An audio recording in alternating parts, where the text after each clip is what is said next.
Life with சிட்டி channel. Steam yogurt dessert. யோகட்டோட condensed milk கலந்து ஒரு டெசர்ட் பண்ணியிருக்கேன். அது கொஞ்சம் புளிப்பும் இனிப்பும் கலந்த சுவையோடு இருக்குது. ரொம்ப நல்லாவே இருக்குது. செஞ்சு சொல்லி பார்க்கலாம் வாங்க.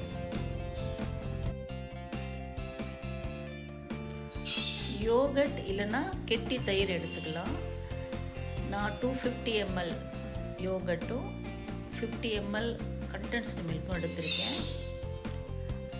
யோகட்டில் இருக்கிற தண்ணியை இந்த வெள்ளை துணியில் போட்டு நல்லா வடித்து எடுத்துக்கிறேன்.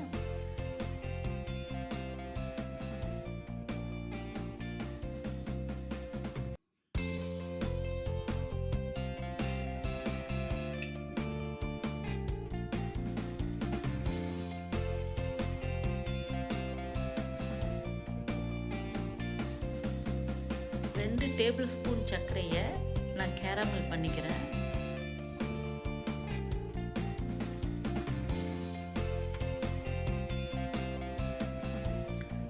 அதை ஒரு பவுலில் ட்ரான்ஸ்ஃபர் பண்ணிக்கிறேன்.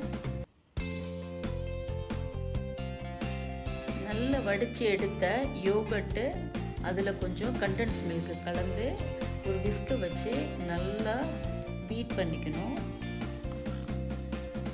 இந்த கலவை நல்ல க்ரீம் பதத்தில் இருந்தால் தான் இந்த டெசர்ட் நல்லாயிருக்கும்.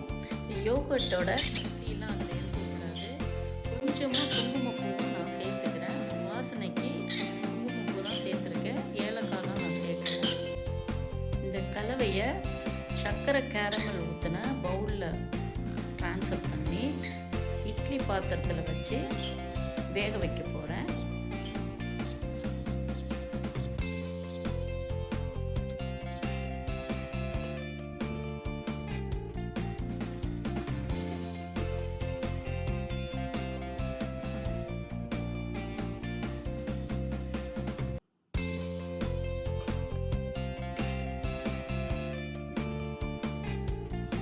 இப்போ 20 நிமிஷம் ஆயிடுச்சு. நல்லா வெந்துடுச்சு. இதை ஒரு தட்டில் ட்ரான்ஸ்ஃபர் பண்ணிக்கலாம். இதுக்கு நம்ம நெய்யெல்லாம் தடவ வேண்டியதில்லை.